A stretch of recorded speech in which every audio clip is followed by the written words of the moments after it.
నమస్తే అండి. Welcome to Dattavani World. జై గురుదత్త, శ్రీ గురుదత్త, శ్రీమాత్రి నమః.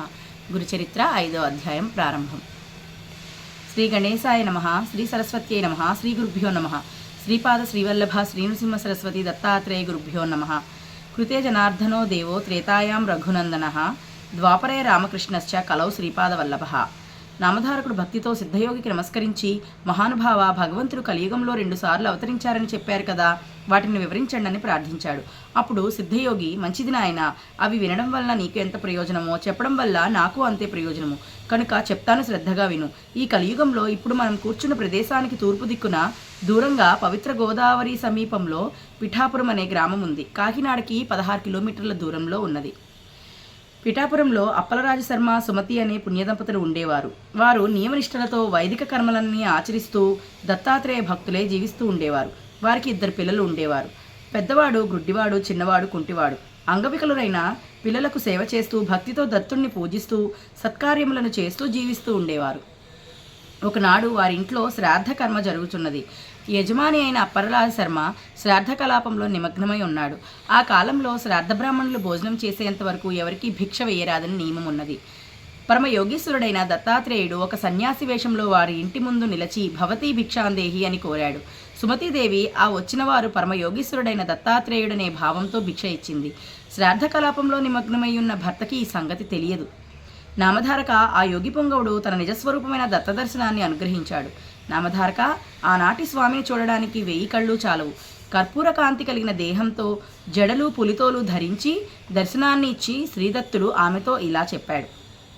శ్రాద్ధ బ్రాహ్మణులు ఇంకా భోజనం చేయకముందే, నేను దత్తాత్రేయుడననే భావంతో నాకు భిక్ష ఇచ్చావమ్మా, నీకేం వరం కావాలో కోరుకోమని అన్నారు. ఆవిడ సర్వశుభ లక్షణాలు కలిగిన మీ వంటి పుత్రుని పొందాలని నా ఆకాంక్ష అని కోరింది. అమ్మా, నీకు వరాన్ని అనుగ్రహిస్తున్నాను, కానీ ఆ బిడ్డ నీ చెప్పు చేతల్లోనే ఉండాలని కోరుకోకూడదు. అతడు చెప్పినట్టే జరగాలి అని అన్నారు.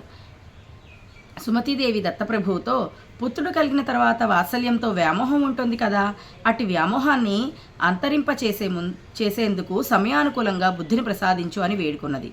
శ్రీదత్తుడు అట్టి వరాన్ని అనుగ్రహించి వెళ్ళిపోయాడు. సుమతీదేవి భర్త దగ్గరకు వెళ్ళి, స్వామి, నేను ఈనాడు ఒక అపరాధం చేశాను. చేసిన అపరాధం చెబితే దోషం పోతుంది అంటాం కదా.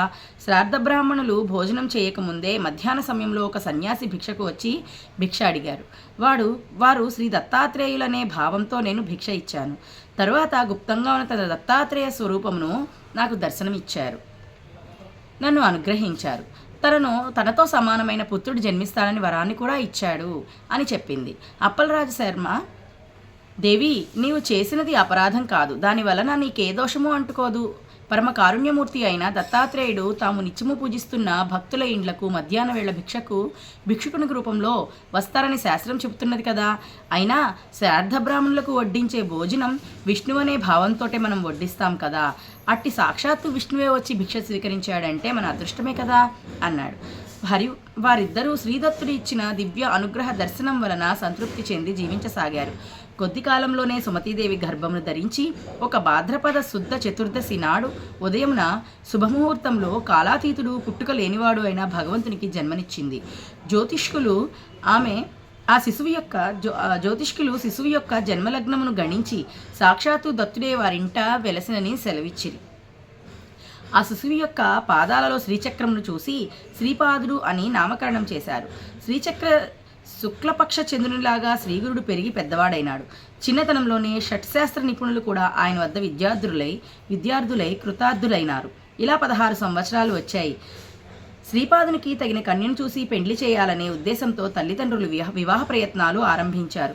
ఒకనాడు శ్రీపాదుడు తల్లిదండ్రులతో, మీరు నాకు వివాహం చేయవలదు, నేను సన్యాసం స్వీకరిస్తాను. సర్వశుభ లక్షణములు కలిగిన కన్య నాకు సిద్ధంగా ఉన్నది, ఆమె పేరు యోగశ్రీ అని అన్నారు.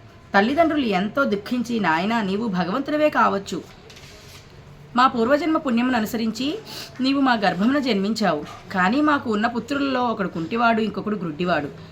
నీవు సన్యసించి మా దగ్గర లేకుండా పోతే మేము వారిని చూస్తూ ఎలా బ్రతికేది అని అడిగారు.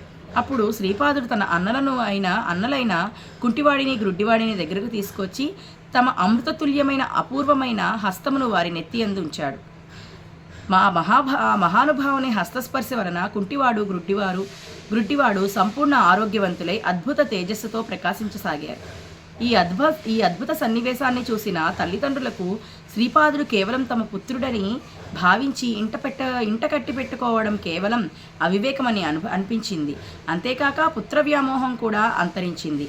అప్పుడు సుమతీదేవి స్వామితో ఇలా ప్రార్థించింది: ప్రభు, నీ మాయచేత నిన్ను ఇంతవరకు నా పుత్రుడని చెప్పి భ్రమించినాను.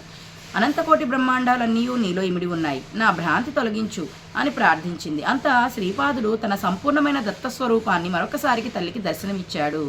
కోటి సూర్యుల కాంతితో, కోటి చంద్రుల చల్లదనంతో సంపూర్ణమైన ఆ దత్తస్వరూపాన్ని చూసిన వారందరినీ అమృతంలో ఉంచివేసేలాగా దర్శనమైంది. అప్పుడు శ్రీపాదుడు తల్లితో: అమ్మ, నీవిప్పుడు దర్శించిన రూపాన్ని నిరంతరము ధ్యానిస్తూ ఉండు. త్వరలో ఈ అజ్ఞానాంధకారమును దాటి నీవు నా సాయుధ్యమును పొందగలవు. నీకు కొడుకులిద్దరూ నూరేళ్లు సుఖంగా జీవిస్తారు. నీ కొడుకులిద్దరూ నూరేళ్లు సుఖంగా జీవిస్తారు. మిమ్మలను భక్తితో సేవిస్తారు. మీరు కూడా లోకమాన్యులవుతారు.